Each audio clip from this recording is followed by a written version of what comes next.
आज मैं आपको एक ऐसी सच्ची घटना की कहानी सुनाने जा रहा हूं जिसके बारे में सुनकर आप सोच भी नहीं सकते कि क्या ऐसा कुछ भी हो सकता है। कुमारी इंदु नाम की केरल की एक लड़की की शादी थी। लेकिन दोस्तों, शादी से कुछ समय पहले यह लड़की गायब हो जाती है और इसके बाद इस लड़की के साथ में इतना भयानक कांड हो जाता है जिसके बड़े में जानकर आपकी भी रूह कांप जाएगी। तो आप इस पूरी कहानी को ध्यान से जरूर सुनिएगा और आखिर तक मेरे साथ बने रहिएगा। नमस्कार दोस्तों, मैं हूं नंदन चौधरी और आप देख रहे हैं मिस्ट्रियस सेकंड, दुनिया की एक नई कहानी। अगर आप चैनल पर पहले बार आए हो तो चैनल को अभी सब्सक्राइब कर लीजिएगा और कमेंट बॉक्स में अपनी बात जरूर लिखेगा। इस कहानी की शुरुआत तिरुवनंतपुरम, केरल से होती है। यह 2012 का साल था जब 25 साल की इंदु, जो एक रिसर्च स्कॉलर थी, पढ़ाई के लिए एनआईटी इंस्टीट्यूट में दाखिला लेती है। इंदु न केवल पढ़ाई में होशियार थी बल्कि अपनी खूबसूरती और शालीनता के लिए भी जानी जाती थी। चूंकि वह कॉलेज में नई थी, इसलिए उसका किसी से ज्यादा मेल जोल नहीं था। वह अधिकतर अपने पढ़ाई और रिसर्च प्रोजेक्ट्स में व्यस्त रहती थी। इसी दौरान इंदु की मुलाकात सुभाष से होती है, जो उसी संस्थान में एक असिस्टेंट के रूप में काम करता था। सुभाष उम्र में इंदु से बड़ा था, लेकिन बेहद मददगार और मिलनसार स्वभाव का था। पहली मुलाकात से ही सुभाष ने इंदु की पढ़ाई में उसकी मदद करनी शुरू कर दी। जैसे जैसे दिन बीतते गए, इंदु और सुभाष के बीच की बातचीत बढ़ने लगी। कभी पढ़ाई के बहाने तो कभी किसी प्रोजेक्ट के सिलसिले में दोनों अक्सर मिलते थे।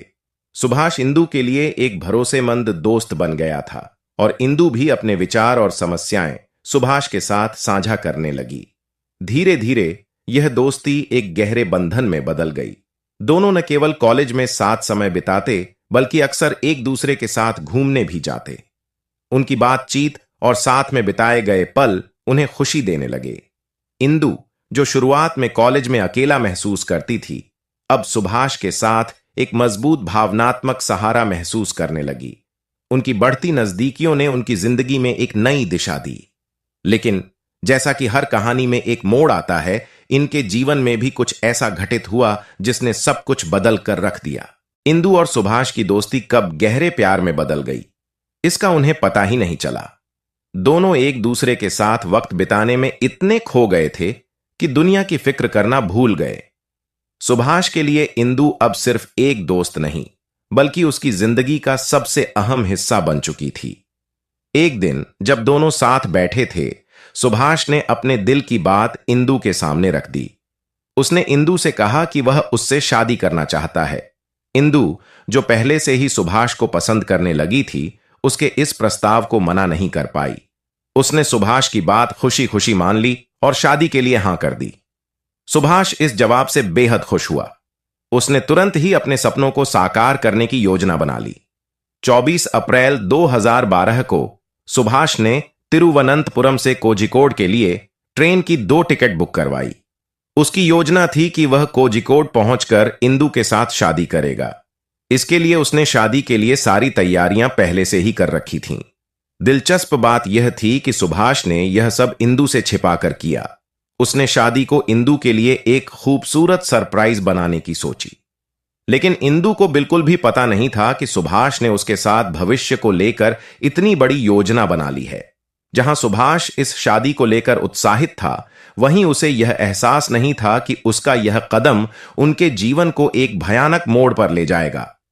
और दोस्तों, सुभाष ने कोझिकोड से सिक्किम तक की भी टिकट बुक करवा रखी थी। उसका इरादा कोझिकोड में इंदु से शादी करने और फिर वहीं से हनीमून के लिए सिक्किम रवाना होने का था। लेकिन यह पूरा प्लान उसने इंदु से छिपा रखा था। उसने बस इतना बताया कि वे दोनों कोझिकोड घूमने जा रहे हैं। इंदु ने भी इस सफर के लिए तुरंत हामी भर दी, क्योंकि वह पहले भी कई बार सुभाष के साथ यात्रा कर चुकी थी। लेकिन उसी दिन यानी 24 अप्रैल 2012 की शाम को कुछ ऐसा हुआ जिसकी सुभाष ने कभी कल्पना भी नहीं की थी। उस शाम अचानक इंदु के माता पिता सुभाष के घर पहुंच गए। सुभाष, जो उन्हें अच्छे से जानता था, उनके इस अप्रत्याशित आगमन पर थोड़ा चौंका, लेकिन फिर भी उसने उनका गर्मजोशी से स्वागत किया। बातचीत के दौरान इंदु के पिता ने अपने आने का कारण बताया। उन्होंने कहा कि उन्होंने इंदू की शादी तय कर दी है और इस खुशी के मौके पर इंदू के सबसे करीबी दोस्त को आमंत्रित करना जरूरी था। इतना कहते हुए उन्होंने सुभाष को शादी का कार्ड थमा दिया। जैसे ही सुभाष ने कार्ड देखा, वह अंदर से टूट गया। उसके लिए यह एक गहरा सदमा था। वह समझ नहीं पा रहा था कि ऐसा कैसे हो सकता है, लेकिन बात यहीं खत्म नहीं हुई। इंदू के पिता ने आगे बताया कि यह शादी इंदू की सहमति से तय हुई है। उन्होंने इस विषय में इंदू से बात की थी और उसने भी खुशी खुशी इस रिश्ते के लिए अपनी स्वीकृति दी थी। यह सब सुनकर सुभाष के लिए स्थिति और भी असहनीय हो गई। इंदू के माता पिता के जाने के बाद वह पूरी तरह से असमंजस में था कि आखिर इंदू ने उसे इस बारे में क्यों नहीं बताया। इस बात की जानकारी इंदू को नहीं थी कि उसके माता पिता सुभाष के घर जाकर उसकी शादी का कार्ड दे आए हैं। शायद अगर इंदू को पता होता तो वह उन्हें ऐसा करने से रोक लेती और आगे होने वाली घटनाएं भी टल सकती थीं। दूसरी ओर सुभाष के मन में लगातार उथल पुथल मची हुई थी। वह सोच रहा था कि आखिर क्यों इंदू ने उसे अपने रिश्ते और शादी के बारे में कुछ नहीं बताया। एक तरफ उसने इंदू के साथ कोर्ट मैरिज का रजिस्ट्रेशन करवा रखा था और यहां तक कि हनीमून की टिकट भी बुक कर ली थी। वहीं अब वह इंदू की शादी का कार्ड हाथ में लिए खड़ा था। यह विरोधाभास उसे अंदर ही अंदर तोड़ रहा था। सुभाष को गुस्सा भी आ रहा था कि इंदू ने उससे इतनी बड़ी बात क्यों छिपाई, लेकिन उसने सोचा कि शायद इंदू ने अपने परिवार के दबाव में आकर शादी के लिए हां कर दी होगी, क्योंकि उसके परिवार वाले जाति को लेकर सख्त विचार रखते थे। सुभाष ने तय किया कि वह इंदू से इस बारे में एक बार जरूर बात करेगा। उसने अपनी योजना को रद्द नहीं किया। अगले ही दिन यानी 25 अप्रैल 2012 को दोनों ने तिरुवनंतपुरम रेलवे स्टेशन पर मुलाकात की और कोझिकोड के लिए ट्रेन पकड़ी। ट्रेन के चलते ही सुभाष ने बातचीत शुरू की। उसने इंदू को बताया कि पिछली शाम उसके माता पिता शादी का कार्ड लेकर उसके घर आए थे। यह सुनकर इंदू का चेहरा सफेद पड़ गया। वह चौंक गई और समझ नहीं पा रही थी कि यह सब कैसे हुआ।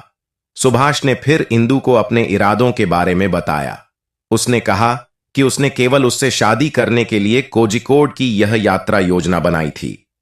उसने कोर्ट मैरिज का रजिस्ट्रेशन करवाया था और सारी तैयारियां कर रखी थीं।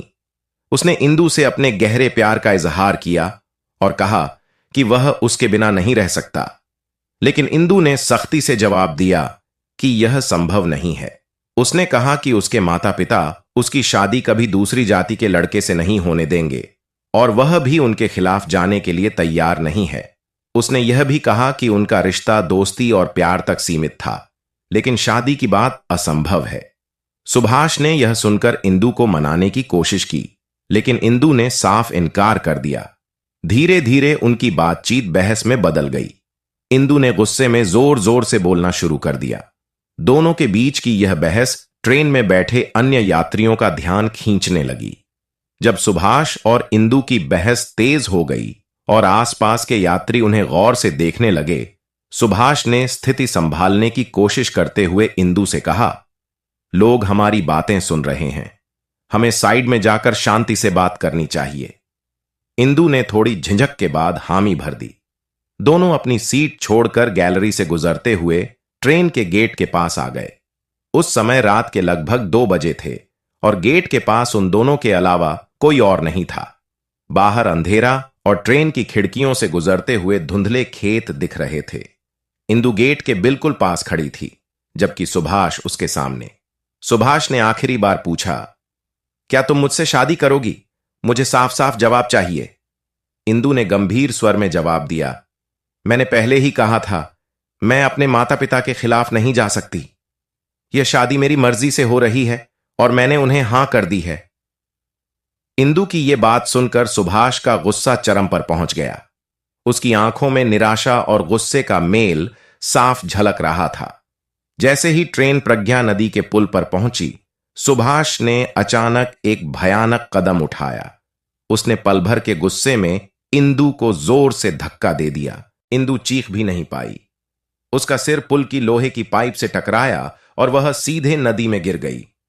पानी में गिरते ही सब कुछ शांत हो गया और ट्रेन आगे बढ़ गई। सुभाष, जो इस कांड के बाद सन्न खड़ा था, हड़बड़ाहट में अगले 12 किलोमीटर बाद आने वाले स्टेशन पर उतर गया और चुपचाप अपने घर लौट गया। सुबह जब इंदू के पापा ने उसे फोन किया तो उसका फोन स्विच ऑफ आया। उन्हें शक हुआ, लेकिन यह नहीं पता था कि वह सुभाष के साथ थी। उन्होंने सुभाष से पूछा, लेकिन उसने यह कहकर बात टाल दी कि वह भी इंदू से संपर्क करने की कोशिश कर रहा है। इंदू के घर वालों ने जब उसे खोजने की तमाम कोशिशें की और कोई सुराग नहीं मिला, तो उन्होंने पुलिस में गुमशुदगी की रिपोर्ट दर्ज करवाई।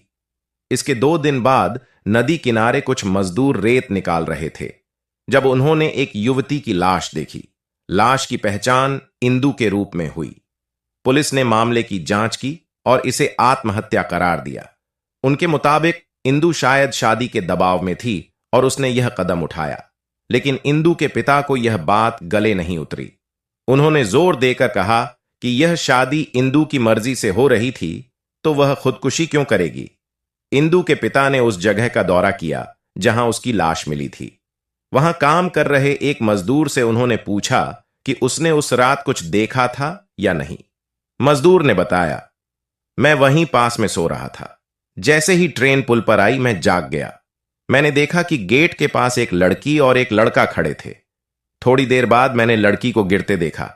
यह कोई हादसा नहीं लगा, बल्कि ऐसा लगा जैसे किसी ने उसे धक्का दिया हो। यह सुनकर इंदू के पिता को यकीन हो गया कि यह आत्महत्या नहीं बल्कि हत्या थी। इंदू के पिता इस मजदूर की गवाही लेकर तुरंत पुलिस के पास गए। उन्होंने बताया कि मजदूर ने साफ देखा कि इंदू को ट्रेन से धक्का दिया गया था।